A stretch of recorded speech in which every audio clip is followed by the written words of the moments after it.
Glad you're here in the new year for Bills by the Numbers, where we let the stats tell you where the Bills are at. We're brought to you by FanDuel. Make every moment more. Coming up, it's as big a final week of the regular season that the Bills have had maybe since 2017. How will the outcome change the headline on the 2023 season? We also have Dolphins radio color analyst Joe Rose joining us to talk about this matchup. And we ask our one burning question. Does skin the fins sound too violent?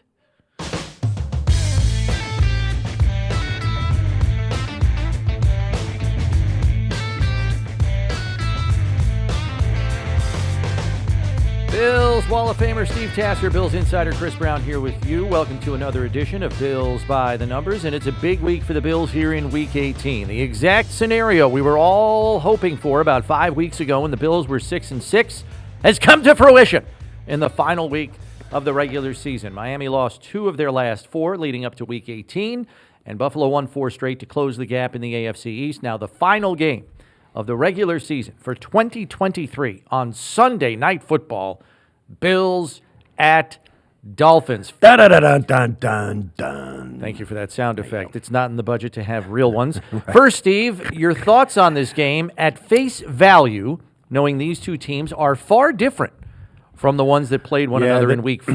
A lot of the difference has to do with Bills' offensive coordinator's different. They're in a different place with their run game. And, of course, the Dolphins have different guys on the field because of injuries. And I'll say this, too. The Dolphins' defense under Vic Fangio has taken a lot of leaps and bounds coming to this point. So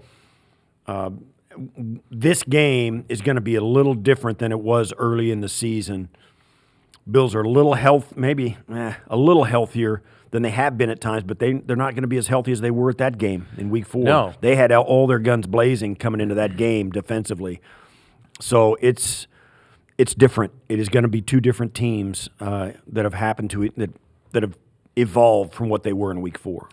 I would say that Buffalo's offense, you could argue, was at its best in that period of time. They had won 2 straight over the Raiders and Washington and lit up the Dolphins' defense to the tune of 48 points. Josh Allen had a perfect passer rating. We haven't seen this Bills offense operate that way since then, not with that kind of consistency, particularly in the passing game I'm talking about. We saw them execute that in the run game against the Cowboys a few weeks back, where they looked that good. But the passing game has not looked as good as it did in Week 4. The rest of the way here, you have to believe they're hoping they can get back to that. I think the other thing that's different is players have emerged on Buffalo's offense, namely James Cook, Dalton Kincaid, and Khalil Shakir, 3 players who had yet to do much of anything by the time Week 4 rolled around earlier this season. They are critical components of this offense now. Yeah, I think the 2 that are really surprising, we kind of knew Kincaid was going to get some opportunities because of his draft position and what he showed in the preseason, but the evolution of James Cook and Khalil Shakir makes this offense different. And plus the fact that and it's been well publicized, that since Joe Brady took over, Diggs has gotten a lot of targets, not as many as he did in the first 8 games of the year, but has still continued to get the lion's share of targets. But the ball has been spread around a lot more to a greater extent under Joe Brady.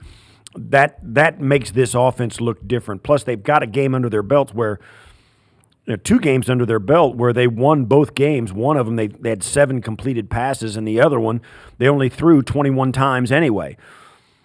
That's a very different offense than the one the Dolphins were looking at back in Week 4. Yeah, and you can argue Buffalo's run game looks a lot more formidable and Absolutely. Must be respected more now than it was back in Week 4 as well. On the defensive side of the ball for the Bills, I would say Rasul Douglas has been a revelation. I think he's effectively plugged the hole left behind by Tre'Davious White. 6 takeaways in 7 games in a Bills uniform. That works. And I think Sean McDermott has done an excellent job of finding a different way to defend at the second level without Milano for the rest of the season, using and mixing and matching Tyrell Dodson and Jordan Poyer at the second level, along with a dime package to kind of stem the tide there as well. But things do look very different. As far as the Dolphins are concerned, back in Week 4, their defense ranked 23rd in the league overall, 24th against the run, 20th against the pass, 23rd on third down, 21st on points allowed. That's a lot of lower third rankings in the league. Right. Now at season's end, they're a top 10 defense. Yeah. Top 10 run defense, 12th against the pass, 11th on third down, but they're still 21st in points allowed, thanks in part to the 56 hung on them last week by Baltimore. Their defense is what has improved the most since the last meeting. Do those improvements hold any kind of meaning for you in this matchup, or do the injuries kind of sully it a bit? No. Vic Fangio, we knew Vic Fangio was going to make a difference with this defense, and as we've seen in other places, most notably the Denver Broncos, who couldn't get out of their own way defensively early in the season and they were absolutely historically bad. And when they get 70 points hung on them by this Dolphin team, in week 3. they were horrible. And now the defense in Denver, they're in the conversation for getting in the playoffs as well. In Denver, were for a minute. So we've seen this before, and that's what's happening, I think, to this Dolphin team. Vic Fangio's philosophy and his team, they're starting to get it. They've actually even done it amidst a ton of injuries. Bills fans know the Bills have been injured. This Dolphin team has taken it on the chin as well. Jalen Phillips out of the lineup. Chubb now out of the lineup. This is a brand new development with Chubb, but their defensive backs have been hobbled, so that has been something they have overcome to this point, which has been really admirable. Yeah. But I would credit Vic Fangio and his philosophy. I mean, the guy's really respected around the league. We've seen it. Give him some time, some reps on task, and I think we should think about this and put this on the whiteboard in the office. We got to remember these new defensive coordinators. It takes time for them and reps, particularly on the defensive side, because nobody tackles in the preseason. They've got a lot of things to learn and a lot of physicality to learn in a new defensive scheme. These teams are in much different places defensively than they were at the beginning of the year. Yeah, and the numbers bear that out. They are an improved unit. They got a handle on Fangio's scheme. But in my estimation, they're vulnerable now in light of all those injuries. You mentioned Jalen Phillips, Bradley Chubb torn ACL last week in Week 17. Xavier Howard probably not going to play with a foot injury, suffered last week as well. You've got a safety in Javon Holland, who's a Pro Bowl caliber player, but is playing with 2 strained MCLs in each of his knees and is dragging himself around out in the back. And then you have the offensive line shuffling. They've started 11 different offensive line combinations in 16 games. Do you believe this Dolphins team is going to still be supremely motivated, knowing how many times they have come up short against the Bills before, or might these injuries kind of dampen those spirits? Yeah, they lost big-name guys. Yes, here, they did. I think they know, too. Think about this, too. I didn't even mention Waddle.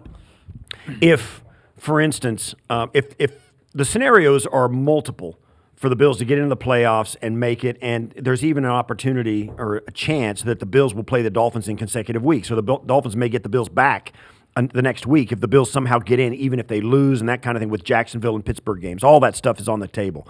But I think this, in the scenarios we're looking at, the Dolphins are going to come out and play, but I think it comes down to the leadership of Mike McDaniel. How he handles this week is really, it's a tough spot. They're already in the playoffs. How many of those guys would really benefit from a week off? I think all of them. All of them would. I don't know if you saw this. Tyreek Hill, whose house unfortunately caught on fire earlier this week. Did you see the footage of him at the scene? He's wearing a boot. His foot's in a walking boot. In a walking boot. Those guys are hobbled. A week off is an eternity in the NFL. These guys would really benefit from it. They're already in. Now, if they go to the 6th seed and go to Kansas City, they may go to Kansas City. That's not. They got beat by a touchdown in Kansas City, and there's some stuff going on in that game in Germany. But yes, right. I think the Dolphins can take a breath and say, you know what, Kansas City is not the same Kansas City we have seen. I don't care if we go to Kansas City right now. Okay. Let's get if we go there healthier, we can win that game. Now the week after that, then you've got issues. But going in and winning a playoff game, I don't think is as big. If you're a healthier team, is as big an issue. If you try and push guys out on the field, go all out, it could get worse.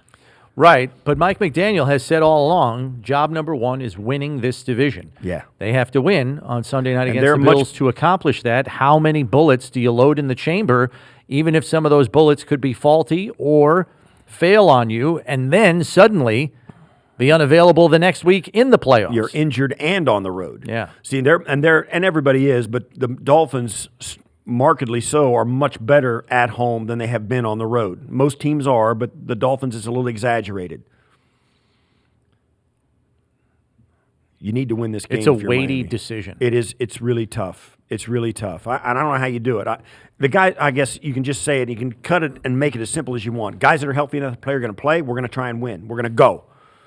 Guys that aren't, don't.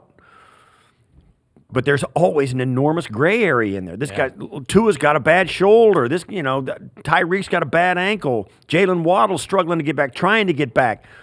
And that's the heartbeat of your team. Yeah. I know this is called Bills by the numbers, but here's a Dolphins by the numbers for you. In the last 50 seasons, the Dolphins are 1-11 on the road in the playoffs over the last 50 years. I know that really doesn't impact this team, which hasn't been to the playoffs in several years, or this iteration of the team, but still worth pointing out. It could be. I mean, it's easy to say. You're playing. You practice. You live in Miami. That when you go on the road in the playoffs and you go up to the north, January, particularly if you're in your AFC East and you're in New England, New York, or Buffalo, that's a tough road to hoe. It's different. Yeah. It's different conditions, and you're not used to it. And it would be different in Kansas City as well if they lose to the Bills and go there. Any place they play, it's going to be north. Is there any part of the Bills as they're currently constituted, Steve, that concerns you going into this game? Whether it's how they're playing lately, some aspect of the team. I like the roster. They've got enough under the hood, particularly offensively. And defensively, they've been really good at making plays of late, of course. Poyer and Hyde getting back in the saddle. They're not as fast as they once were, but they do know how to keep a lid on Miami. As it's currently constituted, I like the roster that the Bills have got. But let's face it, they've been sputtering offensively. They've been winning, but they've been sputtering. Josh has not been throwing the ball away. He said last week the ball didn't come out of his hand well. Plus, the receivers were dropping balls as well. They weren't right on target. They didn't make any above-average difficulty catches last week, early in the game anyway, and it cost them a slow start. That has been the issue. Slow starts offensively. I still believe this team has a lot under the hood offensively. I don't think Josh has been asked to carry the load like he had been in the first half of the season. And I don't think he has to in this game. They've got enough weapon with Shakir, with Kincaid, Knox, Cook, Diggs. There's plenty of weapons around Josh. If he gets the ball out of his hands, they can make this game go. But they got to play well.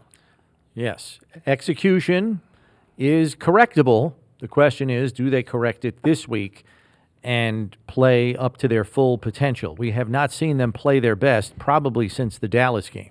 Offense, defense, special teams. And a three-phase effort, I think, would be welcome by everybody tuning into this one in a big way. So hopefully that does take place. I would say the one concern I have in the passing game is it doesn't seem like there is, collectively I'm talking, separation early in the down to give Josh easy answers. Now, I did watch last week's game, and there were times where there were check down options running open underneath, and Josh chose not to go to them. He wants to get the whole enchilada on one play instead of taking what the defense gives him. I hope he gets back to that as well.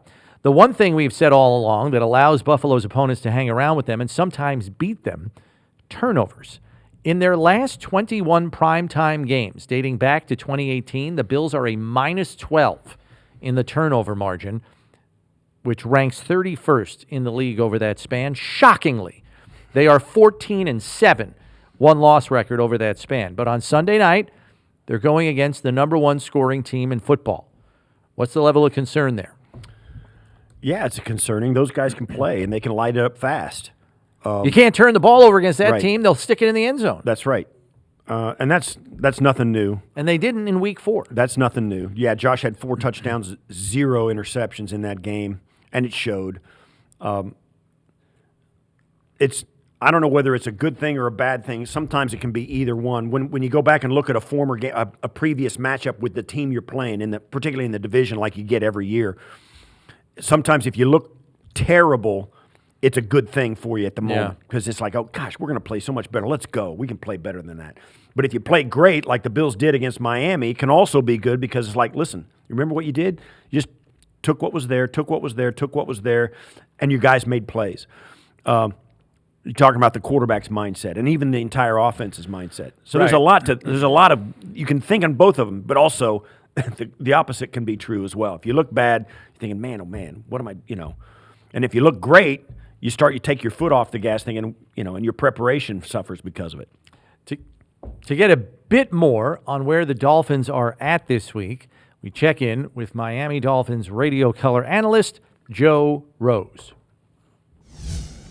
All right, Joe, I guess the biggest thing to get out of the way first is where is the vibe with this team in the locker room? They sustained two pretty important injuries last week.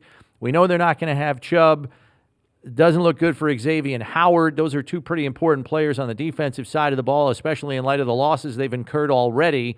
What is the vibe of this team going into the most important game of the regular season?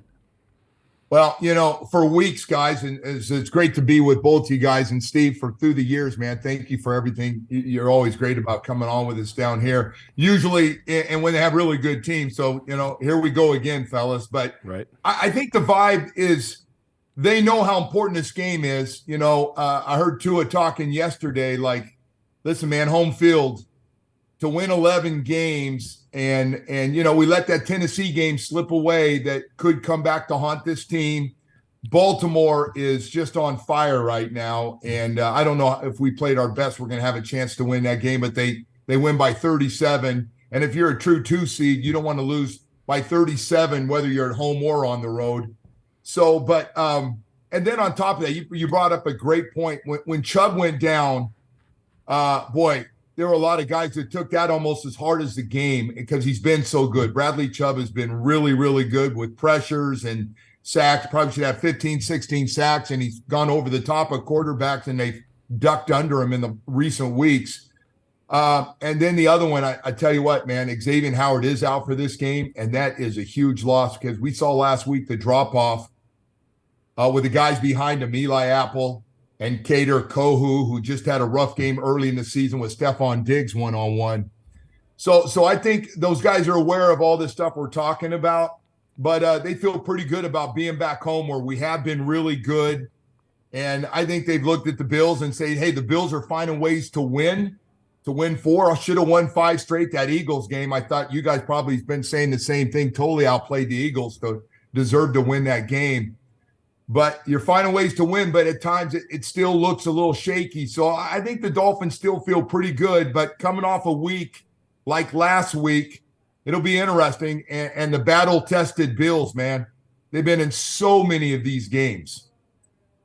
Got to ask you, too, how's Mike McDaniel handling the philosophy of this game? Certainly you want to win this game, but you got some guys that are in the gray area of whether they can play or whether they can't play. Certainly you'd love to have home games, but there's also that balance. You got guys like Waddle, you got Tyreek. Tyreek's walking around in a boot.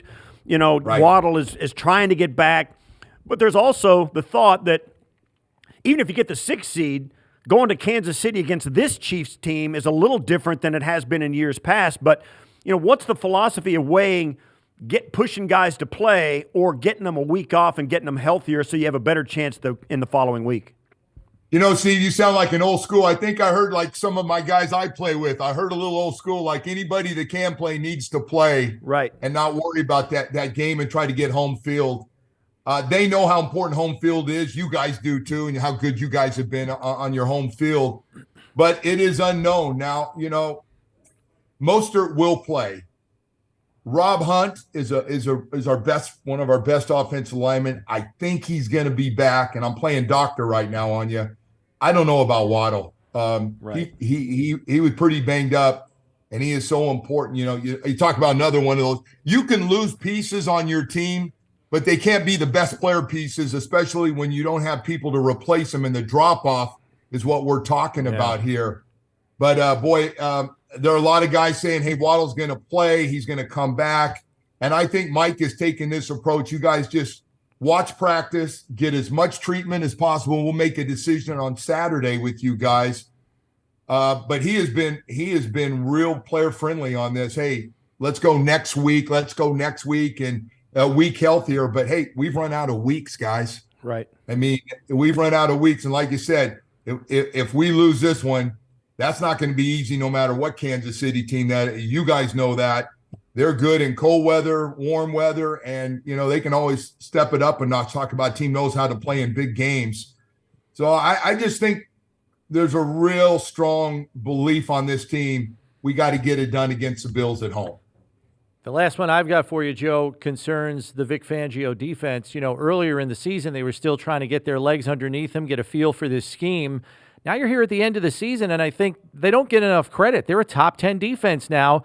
Here at the end of the year, it looks like they've kind of found their footing and their roles within Fangio's scheme. I know it hasn't always been perfect. I know they got lit up for 56 last week, but yeah. I mean, at the end of the year here, year one under Fangio, they're a top 10 defensive unit. Where have you seen the greatest improvement with this group?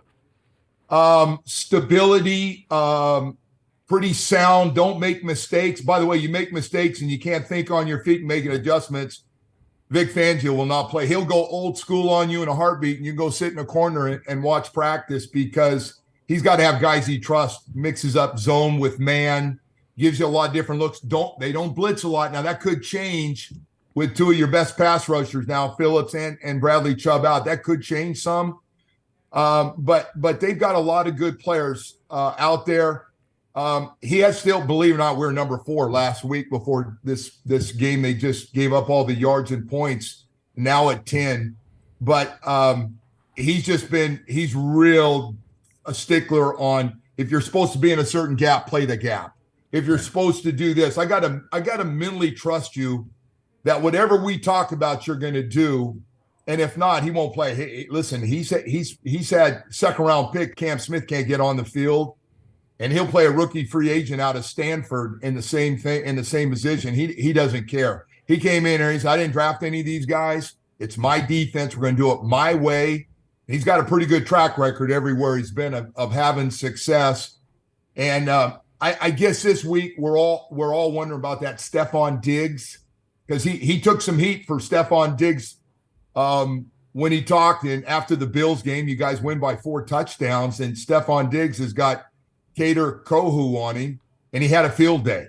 And so I am curious to see if he adjusts that and says, hey, we can't have him. We got to stop the run, but we can't have their number 1 receiver go for a big game. We got to have those other guys try to beat us. And you got a bunch of good players, a good young tight end. But he's been pretty smart, but he's going to have to trust some guys. They're going to have to play a lot more this week that haven't had to be as big a part of this thing so far this year. Joe, it's great talking to you as always. Look forward to crossing paths with you again sometime soon. Thanks for joining us. Hey, man, always. You guys, thank you. And, hey, I hope we have a good game. And you guys just won't go away for us, man. You guys are very nice. Just once. I know. I'll tell you what, though. Listen, we were in no man's land for 17 years, so it's nice to have a big game and meaningful game at the end of it. So it's good to see you guys again. You're right. Thanks, you guys. I appreciate it. Thank you very much. Thanks, Joe. Hey, Bills fans, get in on the action with FanDuel, America's #1 sportsbook. Just download the app today to play any way you want. Plus, with live betting, you'll get updated odds on games that have already started. Best of all, you get paid your winnings fast. Make every moment more with FanDuel, official sportsbook partner of the Buffalo Bills. We transition to the numbers game, where Steve will be tasked with Bills-Dolphins series trivia. All right, here we go. Question number 1, Steve. The last time the Bills and Dolphins played in the final week of the regular season for the AFC East title was 1981, a game won by Miami in the Orange Bowl by a final of 16-6. Can you name the 2 starting quarterbacks in that game for the Bills and Dolphins? All right. Don Cockcroft. Incorrect. Joe Ferguson. Correct. And was it David Woodley or somebody like that? Is that your final answer? Okay. It is correct. David Woodley. Well done. How about that? Well done. I'm liking that guess. Yeah, well, right in your time period here. Yeah. Question number 2. Since 2000, how many times have the Bills played the Dolphins in the final week of the regular season? Since 2000, 23 years. I'm going to say 3. Oh, you're close. It's 4 times. You're right there. Question number 3. What is Buffalo's record in those 4 games? 1-3. That is incorrect. 2-2. Incorrect again. It was 3-1, Steve. Their only loss came in 2002. The other 3 wins all came in the Sean McDermott era. 2017, 2018, 2021. Final question, Steve. In the Sean McDermott era, which team has more 20-plus yard plays against the other? Buffalo or Miami? In the McDermott era, since 2017, which team do you think has more 20-plus yard plays against the other? Buffalo. And you would be correct. Yeah. Buffalo with 67. Joshy, yeah. Miami has 41. I would imagine that Miami is closing the gap to some extent, but there you go. Yeah. Pretty interesting there in our numbers game edition this week. On we go to the free-to-play Pick'em game on FanDuel.com called High-Low. Pick a player or team to score highest or lowest in a statistical category to earn points. The more points you get, the more you can win. Up to $10,000, in fact, in total prizes every Sunday. Steve will get us started with the high for passing yards this week. I know that I take a lot of pot shots at the Detroit Lions, but I'm taking them this week. They got the 2-point conversion last week, and Dallas is going to stick in their craw. They're going to come out with their foot on the gas. Dan Campbell, his leadership is just this kind of way. They're going to come out and really be angry, and I think they're going to take advantage of the Vikings' pass defense. So Lions, high for passing yards. All right, I'm taking the other franchise that Steve isn't fond of, the Chicago Bears. The Bears have improved this season, but they still don't light up the stat sheet in the passing game. They're facing the 11th-ranked pass defense of the Packers. I'm not anticipating a big day. Give me the Bears, low for passing yards. All right. I like Bijan Robinson this week for the Falcons going up against the New Orleans Saints. The Saints are 21st in the league against the run, and Robinson is a dynamic weapon. I could see him trying to put a bow on his little rookie season there. So I'm going to take Bijan Robinson, high for rushing yards. Low for rushing yards. I'm going to take a chance on Aaron Jones. He's going against the number 1 run defense in football of the Bears, and he continues to split time with A.J. Dillon. So I think Jones will be kept under wraps. All right. High for receiving yards. I'm going to go back to the Lions game and take Amon-Ra St. Brown. I think he's going to be productive against the Vikings pass defense. Jared Goff loves the guy. So Amon-Ra St. Brown for high in receiving yards. Not many good options on the listings this week on the low end for receiving yards, but I'm going to take DJ Moore of the Bears. The Packers have a lot to play for, sitting in the 7th and final playoff spot heading into Week 18, so I think they'll do everything they can to shut Moore down, being the top option in Chicago's passing attack, so I'll take Moore low for receiving yards. We finish now with our one burning question. In this final game of the regular season, Steve, besides Josh Allen, who is the difference maker against the Dolphins Sunday night for you? I think it's going to be Khalil Shakir. I think the middle of the field is going to be vulnerable. I think Kincaid is an option, but I think Shakir is going to be the guy that is going to come open. Josh is going to find him. I think he's going to be the guy that moves the sticks, maybe breaks a tackle, maybe gets from like a 25-yard touchdown pass from catch and run. I like it. That kind of thing. And I think that's so I'm going to take Khalil. I'll take the defensive side of the ball, and I'm going to say Ed Oliver is going to make some giant play in the backfield, whether it's a forced fumble, a sack, something like that. I think it's going to turn the fortunes of the game for Buffalo. That's it for this edition of Bills by the Numbers. Feel free to subscribe on whatever podcast platform you use. That way you know when our next episode is out. Because when you need to know about the Bills, you need to check Bills by the Numbers. For Steve Tasker, I'm Chris Brown. Thanks for listening. We'll see you soon, everybody.